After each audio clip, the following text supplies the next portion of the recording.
قوم لوط جنہوں نے دنیا میں سب سے پہلے ہم جنس پرستی کی ابتدا کی۔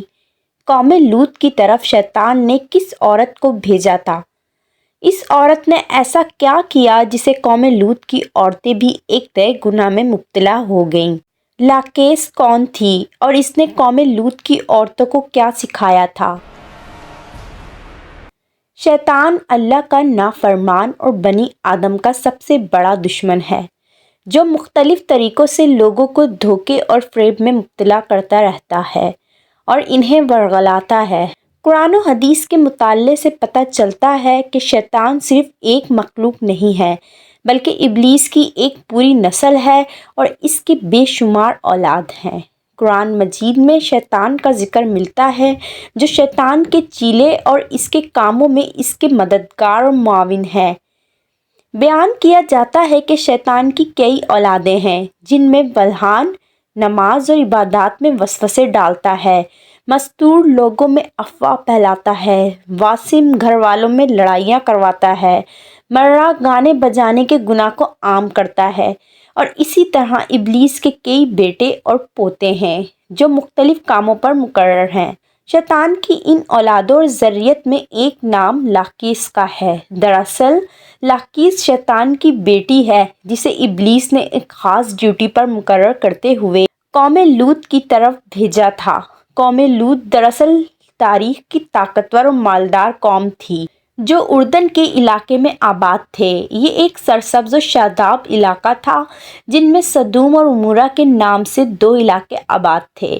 ابلیس نے اہل سدوم کو اس طرح گمراہ کیا کہ شیطان ایک دن انسان کی صورت میں سدوم کے لوگوں کے پاس آیا اور اس نے ان لوگوں کو آپس میں ہی مرد اور مردوں سے شہوت کرنا سکھایا۔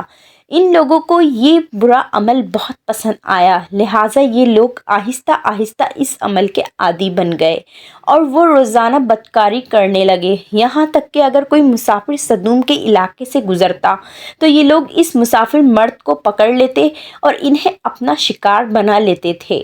وقت گزرنے کے ساتھ یہ لوگ اس گمراہی کے گڑھے میں گرتے چلے گئے اور یہ لوگ عورتوں کے بجائے مردوں اور لڑکوں سے زنا کرنے لگے اور عورتوں کی طرف انہیں کوئی رغبت نہ رہی اور کھلے عام اس عمل کو شہر کے چوک و چوراہوں پر کیا کرتے تھے۔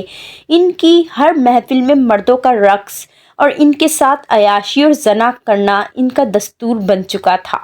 اللہ نے ان کی طرف اپنے بندے اور نبی حضرت لوط علیہ السلام کو بھیجا، جنہوں نے اہل سدوم کو اس گندے عمل سے توبہ کرنے کا حکم دیا اور فرمایا، کیا تم لوگ وہ بے حیائی کرتے ہو جو تم سے پہلے اس زمین پر کسی نے نہیں کیا ہے؟ تم مردوں کے پاس جا کر اپنی خواہش پوری کرتے ہو اور اپنی عورتوں کو چھوڑ دیتے ہو۔ تم لوگ حد سے گزر چکے ہو۔ لیکن قوم لوط پر اس واعظ و نصیحت کا کوئی اثر نہ ہوا، بلکہ وہ الٹا لوط علیہ السلام کے خلاف ہو گئے اور انہیں مجبور کرنے لگے کہ تم اتنے ہی نیک اور پاک ہو تو اس بستی سے نکل جاؤ۔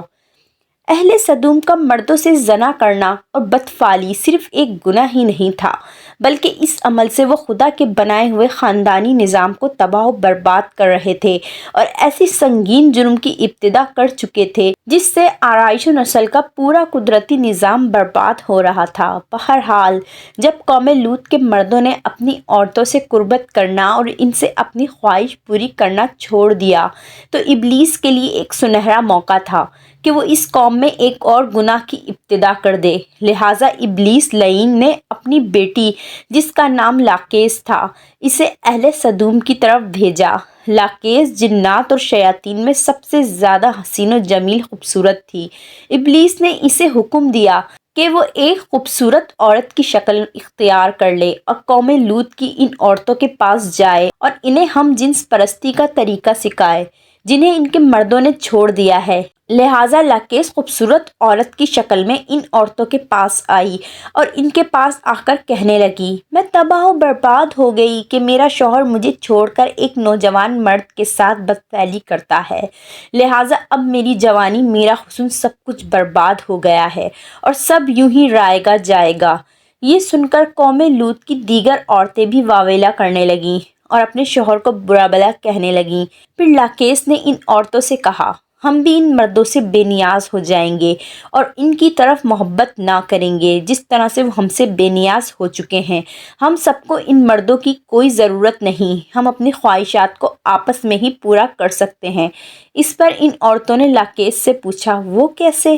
لہٰذا لاکیس قوم لوط کی ایک رئیس اور خوبصورت عورت کے پاس آئی اور اس کے ساتھ بدفعلی کی اور ان عورتوں سے ہم جنس پرستی کا شیطانی طریقہ سکھایا۔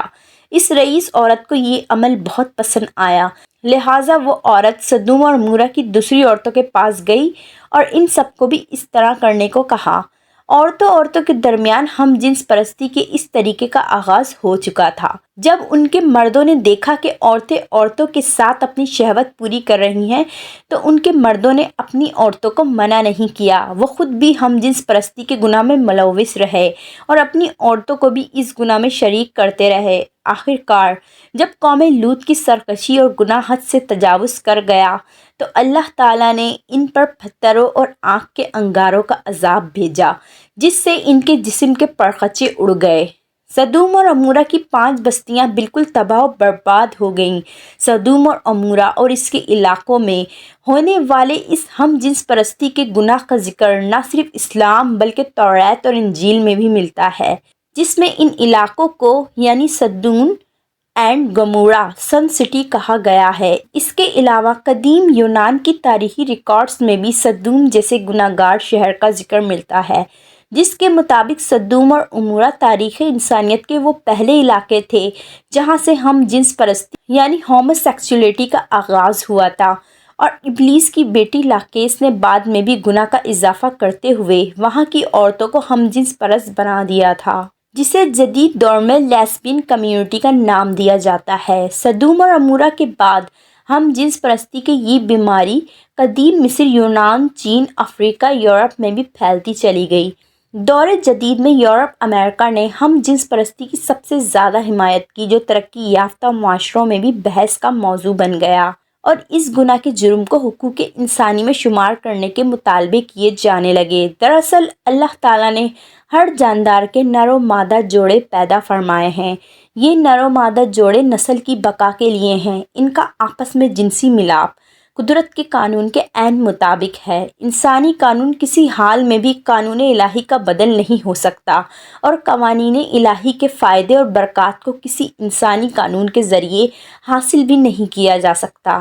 آج اس جرم کے حامی ہومو سیکسولیٹی اور لیسبین کمیونٹی کو سماج میں درجہ دینے پر خوشی منا رہے ہیں، لیکن قرآن و حدیث میں ہمیں یہ سبق ملتا ہے کہ لوط علیہ السلام کی قوم بھی اسی طرح خوشی منا رہی تھی اور وہ بے حیائی کا مظاہرہ کر رہی تھی، لیکن جب اللہ کی پکڑ ہوئی تو وہ قوم نیست و نابود کر دی گئی۔